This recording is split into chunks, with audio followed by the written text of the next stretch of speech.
Hi guys! Welcome sa another video of J Prime Realty. Today, tutur ko kayo dito sa Pagsikat Place. Dito ako ngayon sa May Naik.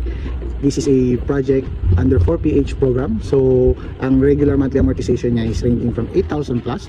But if qualified po kayo sa 4PH program, most probably ang magiging monthly amortization niya is around 6,000 pesos na lang po.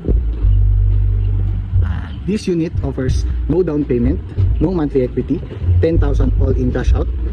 For processing fee, water and electricity connection fee, para pag turnover ng unit sa inyo is meron na kayong source of utilities. Okay, so tara, itour ko kayo sa loob ng Pagsikat Place.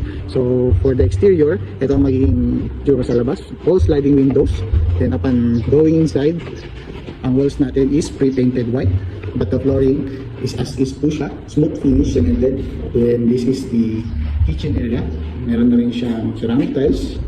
Then for the toilet area, composed of lavatory, toilet, and telephone shower. Dito naman sa may dirty kitchen is meron tayong access for extra space and rainwater tank. So yung mga tubig galing sa bubong, dyan siya nagpupunta. You can use it for gardening, naglinis sa labas, so whatever. So pasok po tayo, check natin yung second floor. So for the second floor, bare finish. Sa flooring, smooth cemented finish.